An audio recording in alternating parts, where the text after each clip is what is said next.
Olá pessoal, sejam bem-vindos e vamos direto ao assunto aqui no canal Geopoliticando, porque o tempo hoje é curtinho para mim. Eu tenho que correr aqui, mas não sem antes cumprir com o compromisso diário com vocês. Esse site aqui, o unheard.com, é um site de viés liberal e globalista, mas olha o que eles estão dizendo nessa matéria.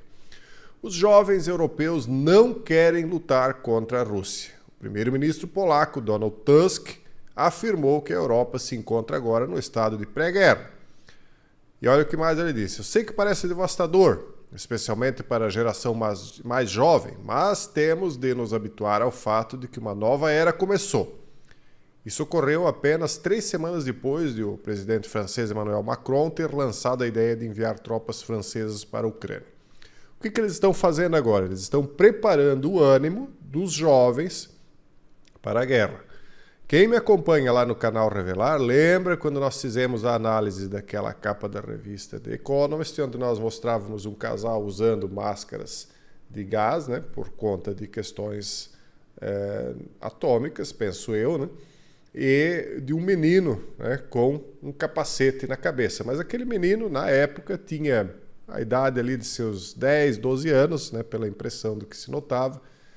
E isso faz o quê? Uns 3 anos atrás, então eles estavam dizendo que daqui a 5 ou 6 anos aquele menino estaria lutando. O capacete na época não cabia na cabeça dele. Esqueci até de trazer essa capa aqui para vocês, talvez eu traga numa outra. Então, parece que os preparativos para isso já são de um bom tempo, né?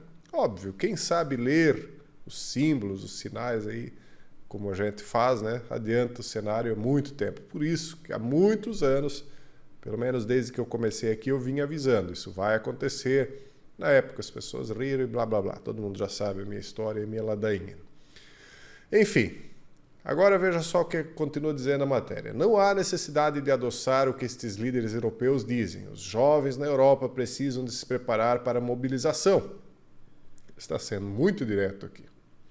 Nem há necessidade de amenizar a forma como eles se apresentam. Eles estão completamente fora de sintonia com a realidade. Isto é claramente demonstrado nas sondagens. Apenas 17% das pessoas lutariam voluntariamente e outros 14% só se fosse necessário. Então dá ali mal e mal 30%, uma parte porque quer, outra só em último caso e o resto não quer saber. O resto pressionaria contra o recrutamento. Aí eles dizem, é evidente que a juventude europeia não está disposta a calçar as botas e marchar para leste para perder sua existência sob o fogo da artilharia numa trincheira. E será que os líderes estão a fim de fazer isso ou só levar agora mais jovens, né, como fizeram com os jovens da Ucrânia? O que eu sempre tenho dito desde o começo, as vítimas de tudo isso, os principais, né, porque tem muita vítima nisso aí. As principais vítimas disso são os ucranianos, né, que estão sendo usados aí de um lado e de outro como a mesa onde está sendo lutado esse cabo de guerra, né, esse braço de ferro.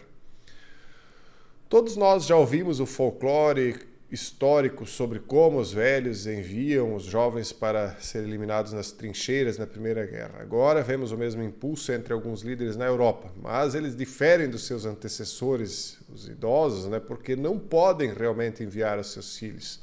É tudo conversa e eles parecem profundamente pouco sérios. Até porque tem já pouca juventude lá. Sabe o que corre o risco de acontecer, pessoal? Deles começarem a pegar esse monte de imigrante que está lá de tudo quanto é país, Brasil e todo o continente africano e etc., e mandar esse pessoal na frente. Vão na frente e vamos ver o que dá, porque aí não tem família para reclamar, né? Não tem eleitor para reclamar. Né? O que adianta a família aqui no Brasil reclamar, a família lá na África reclamar? É mais provável que aconteça isso do que eles colocarem na linha de frente. Né? Na linha de frente sempre vão aqueles que estão aí com menos proteção política. Na verdade é assim, né? Então acontece que pode acontecer isso aí. Talvez por isso é que eles têm deixado entrar tantos jovens em idade, né, de luta. Vai saber. Ou talvez porque eles querem mesmo tirar os europeus do caminho para substituir eles pelos africanos, pelos pelo pessoal do Oriente Médio vai saber, né? Daqui a pouco nós vamos ver. Daqui a pouco nós vamos ver qual é a decisão que eles vão tomar, porque a decisão da guerra, na minha visão, já está tomada. E só um milagre pode interceder e pode impedir isso aí de acontecer, porque uma das coisas que pode acontecer de impedir a guerra de nível mundial é a eleição do Donald, né, do Trump. Só que a Europa já está se descolando dos Estados Unidos, se preparando para agir sozinha. Isso todo mundo já está vendo também.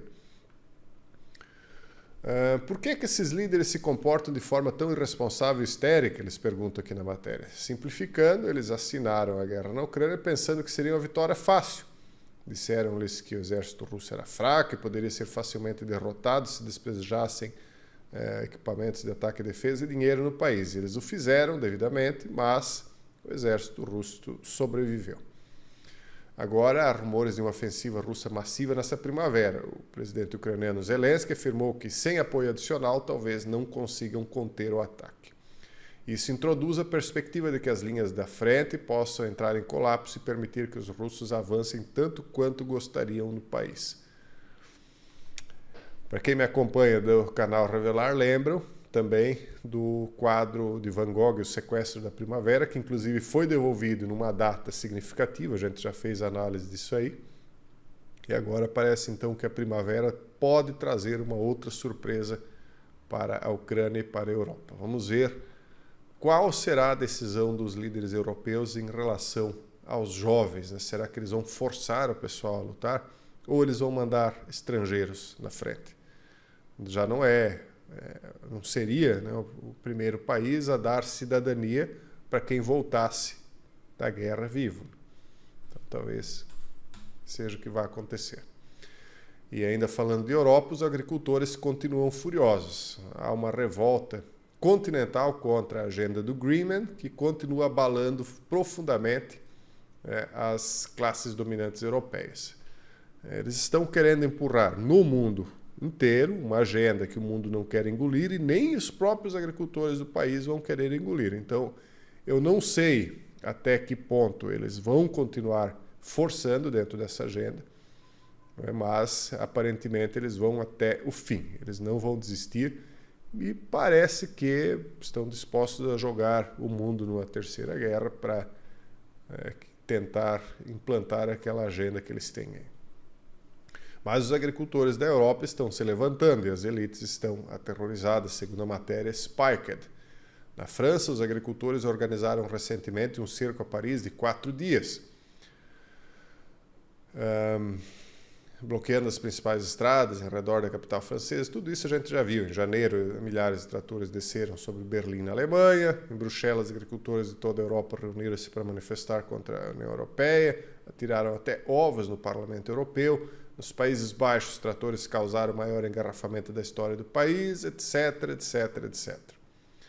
Essa revolta abrange agora verdadeiramente toda a Europa, de Portugal até a Polônia, da Irlanda até a Itália. Quase todos os países da União Europeia foram abalados por protestos. Então, o que está impulsionando esta revolta populista? O que os agricultores querem? Não é populista, é popular, né? Porque é do povo. O que os agricultores querem é poder continuar plantando, na verdade, porque eles estão vendo subsídios sendo cortados e regras draconianas que vão impedir atividades sendo implantadas. É isso, né? O resto aqui é blá, blá, blá, blá, blá, blá, etc. e tal. É isso aí. O problema é que no mundo inteiro os agricultores estão sendo acuados. No mundo inteiro, repito, né? Não é só lá. Daqui a pouco, coloque as barbas de molho. Daqui a pouco isso aí vai ter reflexos aqui também. Problemas no paraíso. Divisão à esquerda põe em perigo as perspectivas de reeleição de Joe Biden. Paraíso, olha só.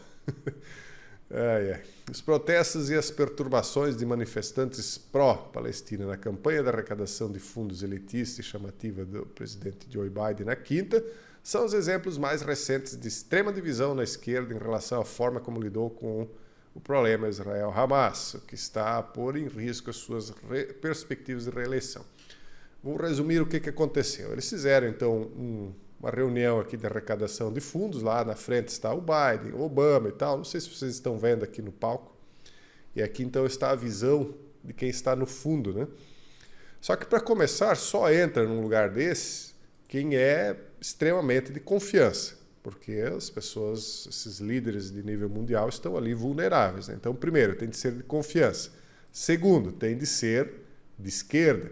Terceiro, tem de ter recursos, e não é pouca coisa. Então, qualquer um que esteja aí dentro é alguém que tem muito dinheiro, influência, nome, prestígio, e é de confiança deles. Então, até aí acho que ficou compreensível, né? Mas o que eles não esperavam é que pessoas desse gabarito iriam gritar contra eles, fora Joe Biden, e gritando contra o Obama, etc., né?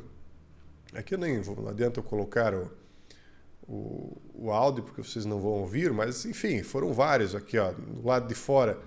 F. Joe Biden, F, né, de F-U-C-K, Joe Biden, né, e aí palavras aí mais ou menos parecidas com as que eles usavam aqui contra o mandatário brasileiro e daí por diante. Então os protestos estão grandes porque o pessoal dentro do partido do lado do espectro da esquerda que apoia o Biden entende que ele não poderia ter ajudado Israel como ajudou. E Israel, por outro lado, diz, olha, ele ajudou muito pouco. Então ele tem na base eleitoral dele tanto a esquerda judaica quanto os palestinos, os apoiadores da Palestina, né? Então é irreconciliável. Quem quer colocar um pé em cada canoa, às vezes acaba caindo dentro d'água, né? Batendo com os fundilhos no rio, perdendo apoio de um e de outro, porque as canoas se afastam, né? E foi o que aconteceu. Ele quis agradar gregos e troianos e acabou não agradando ninguém. Então isso é mais um problema para a reeleição dele, dentro de vários outros que ele já tem, né? Os protestos não foram poucos e nem amigáveis. Até o próprio Obama mandou alguém ali calar a boca, que estava ali para ouvir, não para falar. A coisa foi feia. Então a coisa não está boa para ele lá, não.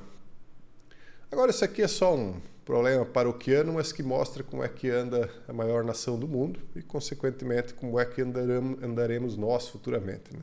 Gavin Newsom inundou Oakland, né, com 500 câmeras de vigilância por conta do crime, né, que está abundando lá na cidade. Se você mora em Oakland, Califórnia, prepare-se para ser observado, seguido e rastreado. O governador do estado, Gavin Newsom, anunciou que está enviando centenas de câmeras de vigilância de alta tecnologia para serem instaladas em toda a cidade e nas rodovias vizinhas para combater o aumento do crime. Normalmente quem faz isso são os republicanos, mas os democratas estão começando a implantar esse sistema de vigilância, de lei e ordem. Por quê? Porque, primeiro, eles corroeram todos os valores morais da nação. Não é que corroeram, mas é que deram apoio à corrosão, né, moral, né, que davam base para as atitudes, né, que, digamos, dirigiam a nação dentro de uma certa normalidade de lei e ordem. E agora, descontrolada que está a situação, quem é que foram as cidades e os estados, por exemplo, que abriram portas para imigrantes? Não se sabe nem quem é que são. Tem bastante gente boa que vai para trabalhar, mas tem gente do mundo inteiro aí, muitos querendo fazer mal para o país, né? E aí, então, o que aumenta? Estado de vigilância. Mais segurança, supostamente, nem acredito que tenha tanta segurança mais, mas sempre tudo em troca de perda de liberdades. É o que está acontecendo. Primeiro, eles destruíram as bases morais, o crime está graçando por todo lado, e aí qual é a solução deles? É voltar aos valores morais da antiguidade, onde tinha mais segurança pelo próprio comportamento dos indivíduos, ou tentar controlar cada vez mais as pessoas. Tentar controlar cada vez mais, né? A tecnocracia é a solução deles. Quase finalizando, metade dos reféns detidos em Gaza podem ter perecido no cativeiro. Não foi exatamente o que eu disse no vídeo passado ou retrasado, que eu achava que muito do porquê eles não faziam acordo é porque eles já tinham eliminado a vida dessas pessoas que eles tinham feito reféns na época. Então aqui está vindo uma confirmação de coisas, né, que não é uma confirmação, mas é uma suposição até talvez fundamentada daquilo que a gente apenas supunha, né? Acredite-se que apenas de 60 a 70 dos 134 israelenses que ainda estão mantidos em cativeiro em Gaza ainda estejam vivos, segundo o relatório. Isso é estimativa de próprio Israel, aqui segundo a World Israel News. Né? Israel acredita que cerca de metade dos reféns provavelmente já perderam a vida em cativeiro. Até agora, 112 foram devolvidos, incluindo 105 liberados durante uma trégua na última semana. Há 134 ainda detidos em Gaza, embora ainda não esteja claro quantos estão vivos. Então é isso, dificilmente vai ter um acordo de paz, né, diante disso aí. Né?